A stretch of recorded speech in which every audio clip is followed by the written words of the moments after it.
이 시간에는 부가가치 경영 템플레이트, 영어로는 밸류에드 매니지먼트 템플레이트입니다. 이 시스템을 개발해서 여러분에게 간단히 소개해 드리겠습니다. 부가가치 경영 템플레이트는 투명 경영을 위해서 부가가치를 어떻게 분배할 거냐 하는 그러한 템플레이트입니다. 여기 부가가치 경영 이론과 실무 템플레이트라는 보조명을 달고 여러분에게 소개해 드립니다. 화면에 보시는 바와 같이 부가가치 배분 경영 개념과 이론에 대해서 설명을 해놨고, 다음 장에는 부가가치 배분 경영 계획 템플레이트, 다음에는 부가가치 배분 경영 실적 관리 템플레이트, 이 세 가지로 구성되어 있습니다. 여기 보시는 바와 같이 한번 부가가치 배분 경영 개념과 이론에 들어가 보겠습니다. 부가가치 배분 경영 이론에는 여기 보시면 부가가치란 무엇인지, 부가가치 배분은 어떻게 하는지, 부가가치 배분표는 어떻게 작성하는지, 부가가치 배분 경영이라는 것은 무엇이며 어떻게 하는지라고 이 설명이 되어 있습니다. 공부하기 위해서 간단하게 우리가 읽어볼 수 있고, 부가가치 배분 경영이라는 것은 이런 거구나 하고 알 수 있는 기회가 될 겁니다. 그러면 여기서 간단하게 부가가치 이론에 대해서라기보다도 이 부가가치 배분 경영의 그 초점에 대해서 제가 이 옐로우 색깔을 해놓은 부분에 대해서 말씀을 드리겠습니다. 근로자나 기업의 노동조합은 언제나 공정한 분배를 요구하면서 경영진과 매년 노사협의회나 단체회사에서 대립각을 세우게 되는데, 무엇을 어떤 방식으로 어떻게 분배할 것인가 하는 것이, 이것이 우리 자본주의 모순이자 사회적인 이슈로서 우리가 사회적인 갈등이자 이라는 것은 우리 산업의 어떤 큰 문제로 대두되고 있습니다. 이것이 기업과 사회와 노사간이 모두 해결해야 할 공동 과제입니다. 따라서 기업에 참여한 모든 주체들에게 그 공헌도에 따라서 투명하고 공정하게 분배하는 우리가 방법론, 기업의 이익을 어떻게 배분할 거냐. 배분하는 데는 우리가 기업에 많은 참여하는 주체들이 있습니다. 종업원만 있는 게 아닙니다. 기업에는 금융기관도 있고 정부도 있고 종업원도 있고 경영자도 있고 투자자도 있고 여러 주체들이 있습니다. 이 주체들이 어떻게 공정하게 배분할 것이냐 하는 것이 하나의 큰 이슈자, 이것이 문제점으로 대두되게 되어 있습니다. 그래서 여기 보시는 바와 같이 부가가치 배분 경영이라는 것은 투명 경영, 공정 분배, 그리고 노사 신뢰를 바탕으로 해서 노사 간의 갈등을 해소하고 소통과 믿음으로 신뢰를 재구축해서 노사가 한 마음이 되는 최선의 경영 기법 중에 하나입니다. 부가가치를 배분 경영 방식의 도입은 노사 경영의 새로운 이정표가 될 수 있고, 노사가 합심해서 경영 실적을 지속하여 개선 발전시키고 인류 기업으로 발돋움할 수 있는 원동력이 될 수 있는 이러한 것이 부가가치 배분 경영표입니다. 이 부가가치 배분 경영표를 도입해서 성공한 것이 일본의 기업이 있는데, 바로 그 기업의 창시자가 이 부가가치 배분 경영의 창시자입니다. 다음에 제가 말씀드리겠습니다. 다음에 부가가치 배분 경영 계획 템플레이트에 들어가 보면은, 우리가 템플레이트 들어가기 전에 간단하게 이론적인 설명을 다시 한번 해놨습니다. 즉 부가가치라는 게 뭐냐. 부가가치라는 것은 제조업에서는 우리가 판매 가게에서 재료비, 그 다음에 뭐 아주 직접 부자재나 뭐 필수 경비를 제외하고 나서 나머지를 부가가치랍니다. 유통업체에서는 우리 판매 가격에서 내가 사온 가격을 빼고 난 것이 부가가치입니다. 이 부가가치를 다르게 말하면 이익이라는 개념도 되는데, 광범위한 이익이라는 말도 되는데, 이 광범위한 이익을 어떻게 배분할 것이냐. 이 배분하는 데는 여러 주체가 있습니다. 이 주체를 한번 우리가 열거를 해보면은, 우리가 기업의 경영에 참여하는 주체는 9가지입니다. 종업원, 협력업체와 구매업체, 투자시설과 자산, 금융기관, 안전비용, 경영자, 주주, 회사법인, 정부, 이 9가지가 경영 주체입니다. 기업에 참여하는 주체입니다. 이 9가지는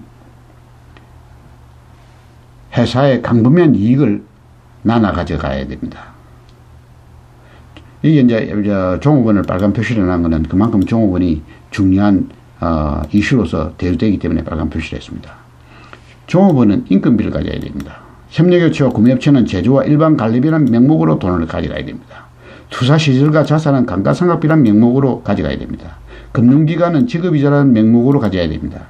안전비용이라는 것은 한차손이나 대손금, 자산처분, 평가손익 이런 거를 말합니다.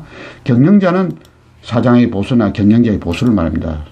그 사람들도 보수를 받아가야 먹고 살 수 있는 거 아니겠습니까? 주주는 내가 투자했으니까 거기에 대한 배당금 받아가야 됩니다. 회사 법인은 일부를 유보를 해놔야 회사가 문제가 생겼을 때 앞으로 발전하거나 새로운 어떤 확장을 하거나 새로운 투자를 할 적에 설 수 있는 산에 잉여금이 있어야 됩니다. 유보금이 있어야 됩니다. 이것이 하나도 없으면 회사가 미래도 없습니다. 그래서 일정한 부분은 회사가 이 잉여금을 유보해야 됩니다. 그리고 나라에는 법인세든 세금을 내야 됩니다. 이것이 9가지 주체입니다. 이 주체를 어떻게 관리하고 어떻게 합리적이고 공정하고 공평하게 분배할 것이냐 하는 것이 바로 이 시스템의 숙제이자 앞으로 기업들이 가져가야 될 과제입니다. 여기 보시는 바와 같이 부가가치 배분 경영 관리표라는 게 만들어져 있습니다. 이 표는 여러분이 생각하는 손익계산서와 약간 틀립니다. 양식은. 손익계산서를 바로 부가가치 배분 계획표라는 것을 이렇게 만들어 가지고 관리해 나간다는 뜻입니다. 여기 매출이 있고 재료비가 있고 부가가치가 만들어집니다.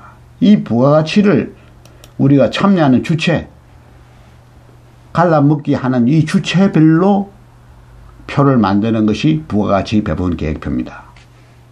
그리고 마지막으로 현금 흐름도 중요한 거니까 부가가치의 총 몇 프로가 되게끔 우리가 현금 흐름을 가져가겠다 하는 것이 여기 목적입니다. 예를 들어서 현금은 전혀 생각하지 않고 앞으로 남고 뒤로 미치는 장사는 할 수 없기 때문에 현금 흐름은 중요합니다. 현금 흐름은 총 부가가치 몇 프로를 가져가겠다는 것이 경영하는 목적성에 우리가 설정을 해줘야 됩니다.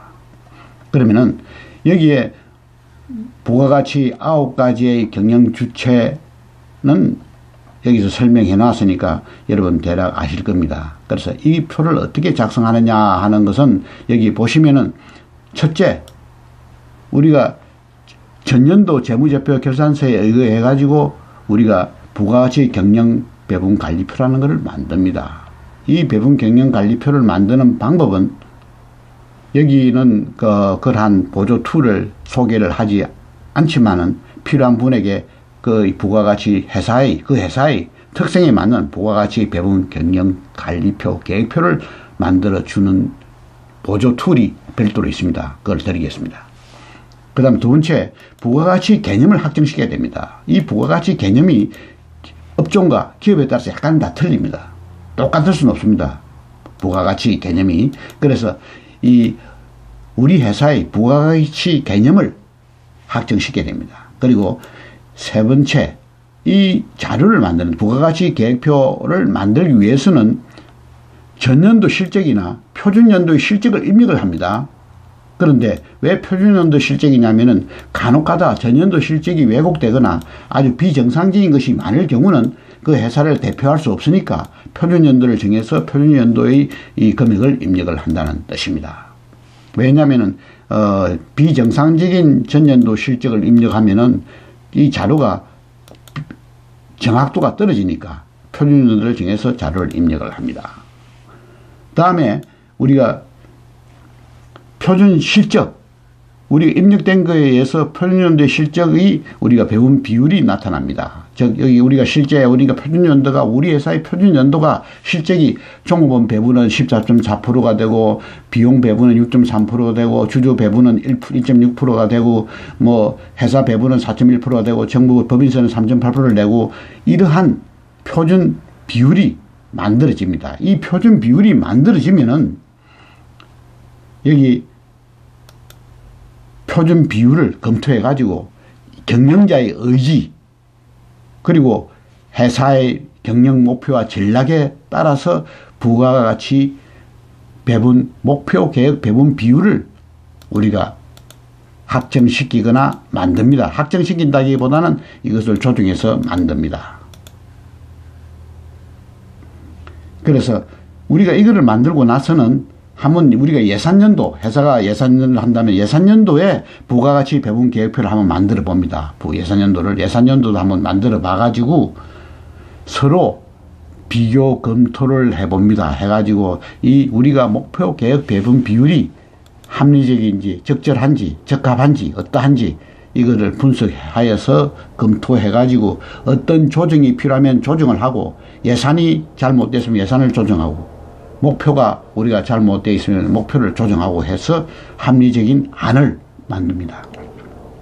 그래서 예산과 목표 계획 배분 비율이 우리가 이제 합리적인 안이 만들어지면은 노사협의회에서 공개를 해서 신뢰와 소통으로 협의를 합니다.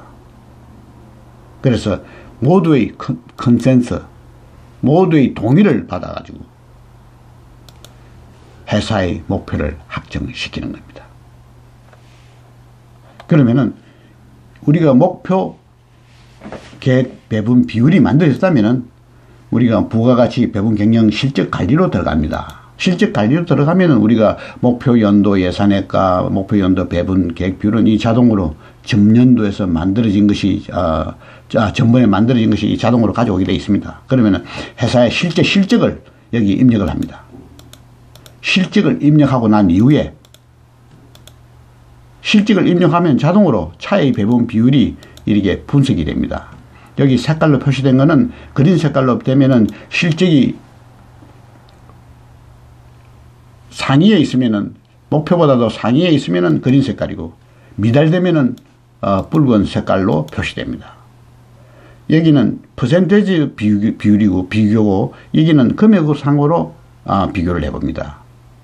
그래서 자동으로 나타나는 색깔에 의해서 바로 빨간색이 분홍색으로 나타나는 부분에 대해서 검토하고 심사숙고해서 노사가 앉아서 머리를 맞대고 어떻게 우리가 개선할 것이냐 하는 것을 고민해보고 생각해보고 하는 것입니다.